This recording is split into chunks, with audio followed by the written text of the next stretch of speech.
Et donc, salut tout le monde. Aujourd'hui, on se retrouve. Bon, si vous trouvez que j'ai une voix de canard, c'est normal, car je suis enrhumé depuis ce matin, comme par hasard. Juste quand je vais commencer de faire ma vidéo, je suis enrhumé, mais à fond. Donc, c'est possible que dans cette vidéo, j'éternue.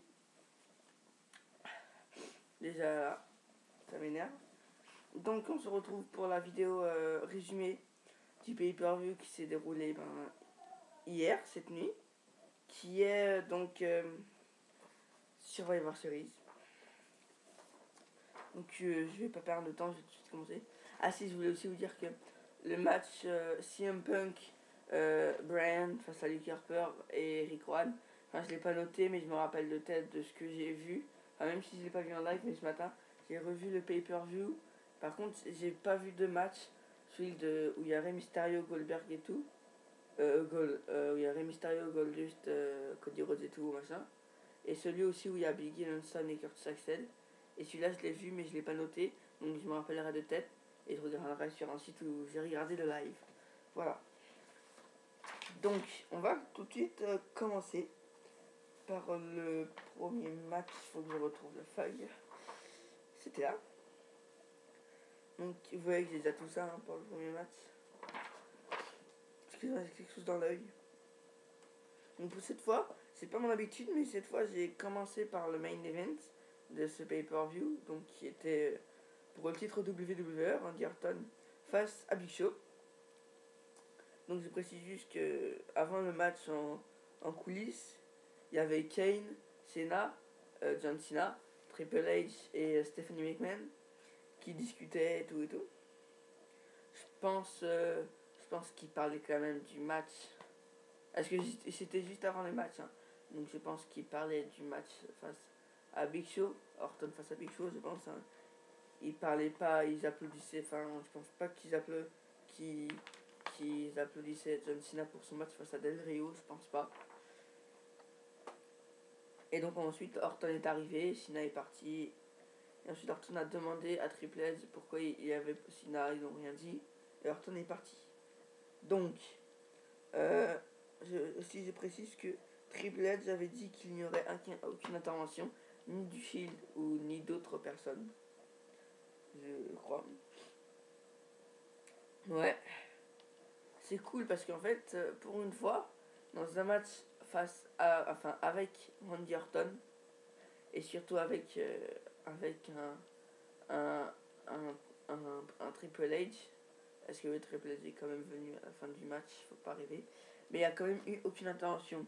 Parce qu'en fait, même, il n'y avait quand même aucune intervention, c'était trop bien. Moi, c'est vrai, enfin, c'est même plus ce que je dis, en fait, je répète 3 fois la même chose qu'il n'y en a pas eu d'intervention. C'est vrai, il n'y a eu aucune intervention du Shield, ni de ceux qui sont heal, ni de ceux qui sont face, de personne. Donc c'était cool. Donc, premier match, main event plutôt, dernier match, Orton face à Cena. Orton face à Big Show. Excusez-moi.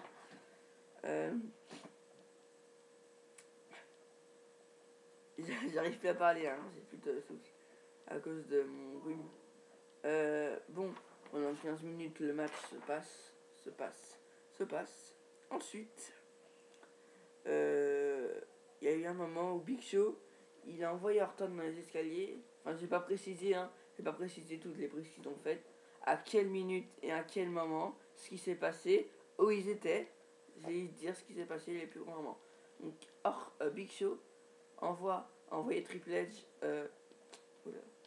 Arrête d'inverser les mots d'arène. Big Show a envoyé Orton dans les escaliers. Ensuite, ils sont montés sur le ring. Big Show est monté sur les cordes. Mais ensuite, Randy Orton l'a contré. Big Show est tombé et Orton lui a fait un DDT debout. C'est vraiment pour dire que Big Show est géant et l'homme le plus massif au monde. Donc voilà, il a fait un DDT sur le Big Show. Ensuite,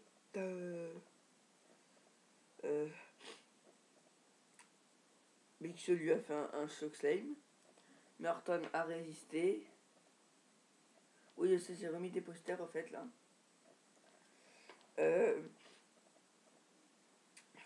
Après,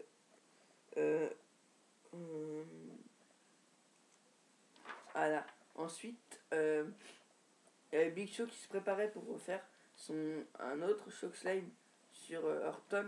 Mais Orton, il est allé à l'extérieur du ring. Donc ensuite, Big Show est aussi allé à l'extérieur du ring. Et donc, j'arrive plus à retenir. Je sais pas pourquoi. Ensuite, voilà, je vais y arriver. Big Show a envoyé fortement Orton dans les cordes. Depuis l'extérieur du ring, vous voyez, il a balancé dans les cordes là comme ça. Et pas depuis l'intérieur du ring, depuis l'extérieur du ring. Et comme par hasard, l'arbitre était juste au bord du ring. Vous voyez, il allait presque sortir dans le ring, à l'extérieur du ring. Il était juste, vous voyez, au bord du ring. On va dire que c'est le ring, et là, il était au bord. Il était juste là, l'arbitre. Et donc ensuite, Big Show a envoyé Orton, et Orton a fait poum sur l'arbitre. Et donc ensuite, l'arbitre a été KO pendant quelques minutes. Ensuite, comme Orton a vu que l'arbitre était KO, excusez-moi, j'essaie de reprendre ma respiration, parce que comme je suis enrhumé, c'est la troisième fois que je le dis. Ensuite, Orton, comme il a vu que l'arbitre était KO, il a pris une chaise, et ensuite il voulait frapper Big Show avec, hein.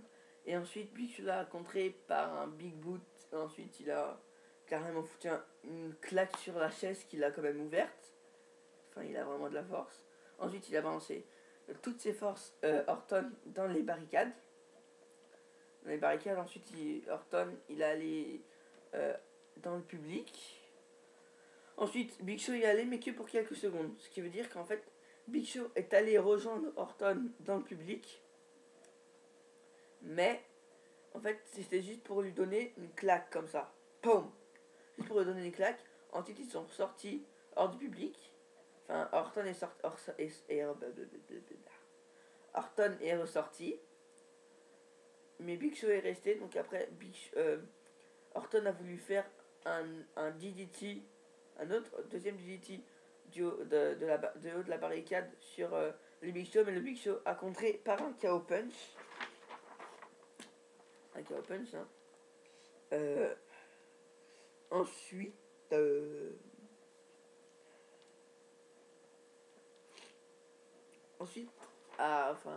même moi je m'en doutais. Enfin, je savais que les assistants de Orton n'allaient rien faire pendant que Orton était en train de se faire tabasser par le Big Show. Ensuite, donc, Orton et Big Show sont rentrés sur le ring. Et quand ils sont rentrés sur le ring, on entend la musique du game. On entend la musique de Triple H, qui est accompagné bien sûr de Stephanie McMahon et de Kane. Ensuite, donc, je vous explique. Je n'arrive plus à parler. Je vais vous expliquer pourquoi. Mais pour moi, c'était quand même une légère intervention. Donc, pour moi, c'était une intervention car quand ils sont venus, on savait que Big Show n'avait pas à les regarder 3 secondes et après aller tout de suite retourner dans le match. Big Show les a regardés pour voir s'ils allaient rien faire au moins pendant 10 secondes. Ensuite, Orton a vu que Big Show était occupé, donc il a retourné, il a fait un RKO. Ensuite, vous voyez, en fait, là, ça m'a fait un déclic dans ma tête. J'ai vu que, Triple H était content qu'il ait fait un RKO sur le Big Show. Mais je savais que, Triple H avec son sourire, hein, moi je le connais, tout le monde le connaît, Triple H. Si vous connaissez vraiment Triple H, là, moi j'ai vu que quand quand Orton a fait un RKO sur Big Show, quand Triple H a souri, j'ai vu qu'il avait quelque chose derrière la tête parce qu'il le faisait comme ça. Et donc, moi, je connais, et j'en étais sûr qu'il allait se passer quelque chose, qu'il y avait une intervention, ou qu'il y aurait eu un face turn ou un heel turn. Et c'est voilà ce qui s'est passé. En fait, Orton, après avoir fait son RKO, il a fait son punt kick, donc son gros coup de pied, dans la face du Big Show. Quand il était à genoux, le Big Show, Orton lui a fait son gros coup de pied. Et ensuite, il a gagné le match. Et c'est là que ça devient intéressant. Parce que Orton, comme je l'ai dit dans la vidéo pronostic, Orton devait. Enfin, Orton, ce soir, je fais ma vidéo lundi soir, il est 18h12. Orton, ce soir, doit dire à Triple H et Stephanie McMahon qu'il ne pouvait pas battre Triple H sans intervention. Alors que là, il n'y a eu aucune intervention. Ni du Shield, ni de Triple H, ni de personne. Mais pourquoi je dis que l'intervention de Triple H, Stephanie McMahon et Kane est une intervention? Parce que le Big Show était occupé à regarder Triple H. Et pour moi, ça, c'est quand même une intervention. Parce que ça intervient le regard du Big Show et il regarde là-bas. Donc après, ça fait qu'il est distrait par ça et qu'il va perdre le match et qu'il a vraiment perdu le match par un RKO. Voilà. Et ensuite, quand après, ils sont allés juste devant le ring, Triple H, Stephanie McMahon et Kane, ils ont applaudi comme ça, normal. Mais, même Stephanie McMahon, surtout sur Stephanie McMahon, j'avais vu que Triple H et elle avaient préparé quelque chose. Ça, je l'avais vu venir, mais je l'avais vu venir. Mais vraiment énorme, j'avais vraiment vu venir ce truc. Je savais qu'il allait se passer quelque chose quand la fin du match elle allait être passée. Donc après que Orton ait gagné, il a pris son titre. On a dit Still WWE Champion. Andy Orton, il a soulevé son titre. Et ensuite, John Cena est arrivé. Donc John Cena, j'en étais sûr. Parce que quand j'ai vu Cena discuter avec Triple H et Orton, non, avec Triple H et Stephanie McMahon et Kane, j'étais sûr qu'il allait intervenir dans le match ou quelque chose comme ça. Parce qu'on savait que quand il discutait avec Triple H et Stephanie McMahon, Cena, on savait que Triple H n'allait pas féliciter, n'allait pas encourager Cena pour son match. Enfin, il n'allait même pas féliciter Cena pour son match face à Del Rio. Car oui, je vous le dis, il a gagné son match face à Del Rio Cena. Mais c'était vraiment pour le match. Et donc, ce qui s'est passé dans le match, c'est que quand Cena est arrivé, avec son titre, comme ça il l'a soulevé, ensuite, Kane l'a laissé passer, Triple H et Stephanie McMahon se sont écartés, ils n'ont même pas essayé d'intercepter pour pas qu'il rentre dans le ring, ils l'ont laissé passer, John Cena est allé sur le ring, John Cena a lancé un regard à Stephanie McMahon et Triple H, disant que c'était un remerciement pour dire les laisser passer. Et moi, là, après, donc John Cena, il a soulevé son titre face à Orton, il a fait comme ça. Orton aussi, ils sont lancé un grand regard, les deux comme ça, les ceintures levées, les unes contre les autres, face à face comme ça, les ceintures. Ceinture de la WWE, la ceinture du monde poids lourd. Ensuite, en fait, ce que je verrais moi dans ce match,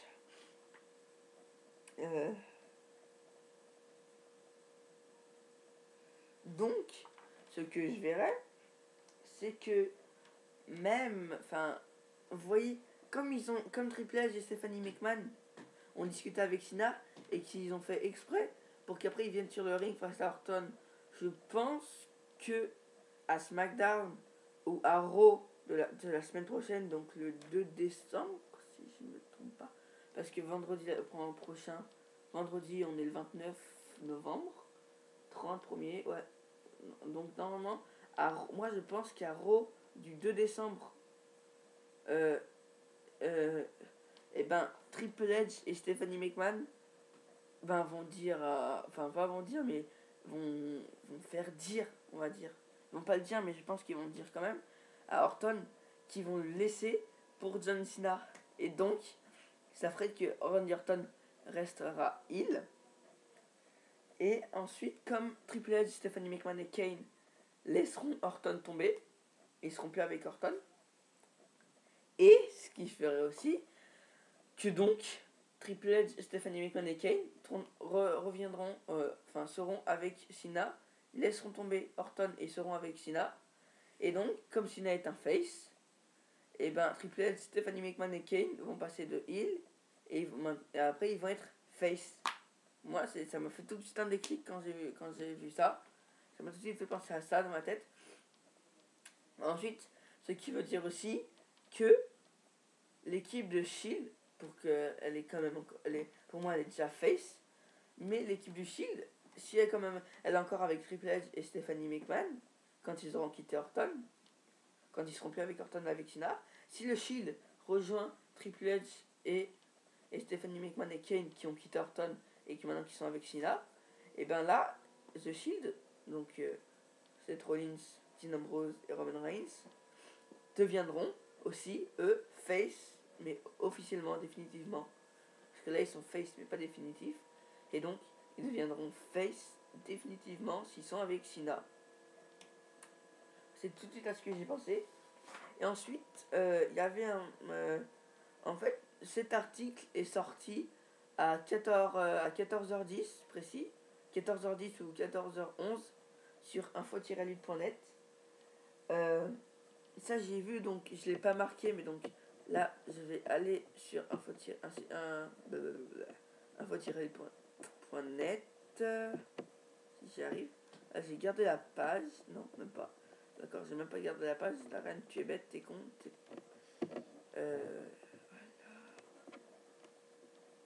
Maintenant je vais. Ah bah tiens. Ah, encore un nouveau truc. Donc d'abord je vais vous lire la première. Hein. Donc un gros Mister Micmac. McMahon. Donc je vais vous lire ce qu'a écrit Hugo Real sur info-lutte.net. On attaque le lendemain de Survivor Series avec ce qui s'est passé une fois les caméras éteintes.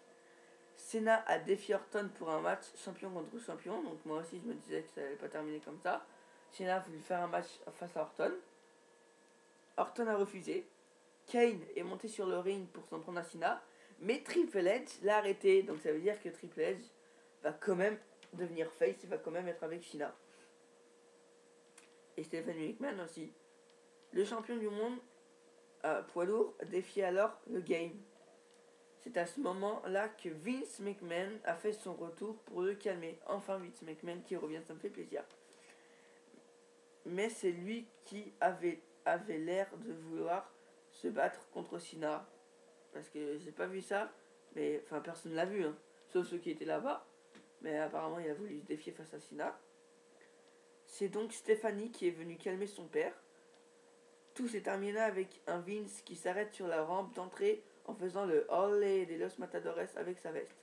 Donc je vous invite à aller sur l'avant-dernier lien d'info-lutte.net qui en plus montre une photo de Vince McMahon avec sa veste en faisant Olé. Après aussi il y avait Ricardo Rodriguez qui était au commentateur avec les commentateurs espagnols et mexicains. Et maintenant je vais vous lire le dernier truc là. Le dernier, parce que ça concerne aussi Orton. Le dernier truc par Jean Vignier. Ah voilà, donc ça, il est sorti aujourd'hui à 11h50. Bon, alors que pourtant je l'ai pas vu. C'est pas grave. Alors, des nouvelles concernant le record de Reigns, de Mark Henry et son retour, Laurinaitis, et bien plus dans cet express. Donc, je vais vous lire l'article qui concerne qui concerne Orton. Alors que John... on s'en fout de John Laurinaitis. Là. Ensuite, lors d'une interview avec Renee Young, j'en suis qu'au premier match, excusez-moi, mais j'ai vraiment envie de détailler ce match. Lors d'une interview avec Renee Young, Mark Henry a révélé pourquoi il a décidé de répondre à l'Open Challenge de Ryback lors du Survivor Series. Oui, parce que Ryback a lancé son Open Challenge au Survivor Series et donc il a défié Mark Henry qui a gagné. Selon Mark Henry, Ryback a manqué de respect au Hall of Famer présent lors du kick-off. C'est la raison pour laquelle il s'est présenté face à lui.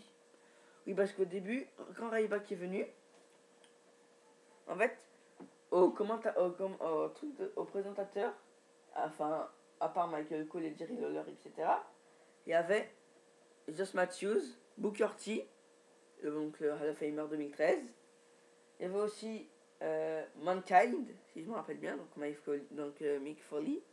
Et il y avait aussi Bret the Hitman Hart. Donc ensuite, quand en fait ils étaient en train de parler, quand tout d'un coup, il y a Ryback qui est venu et qui a dit on s'en fiche tous de ce que vous dites en fait. Il a dit ça. Donc c'est pour ça. Et c'est la raison pour laquelle il s'est présenté face à lui. Parce qu'il trouve que Mark Henry trouve que Ryback il a manqué de respect au Hall of Fame.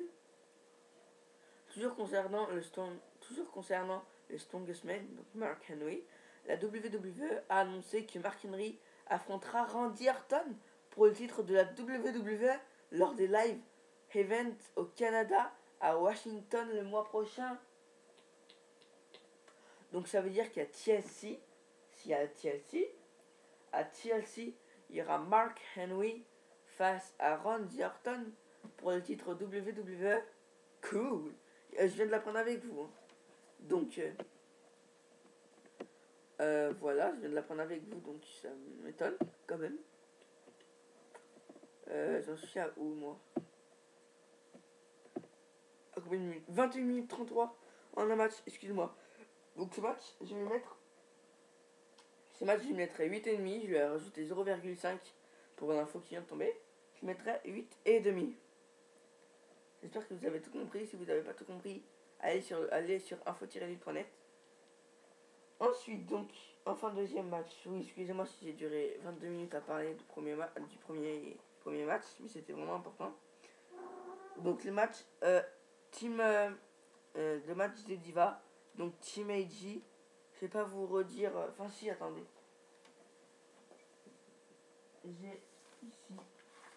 J'ai ici ma feuille des vidéos, ma vidéo pronostic.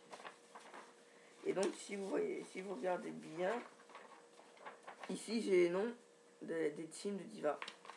Donc, dans la team Total Diva, on avait Jojo, Eva Marie, les 24 d'Altis, je vais vous dire juste les noms, Naomi et Cameron, les Bella Twins et Natalia. C'est un 7 contre 7 en match traditionnel à élimination. En match Diva, c'est rare, donc ils remettent enfin la sélection Diva en avant. La sélection Total Diva aussi. Et dans la team AG, on avait Tamina Snuka, Alicia Fox, Summer Rae, Caitlyn et Rosa Mendes. Voilà, on avait Rosa Mendes.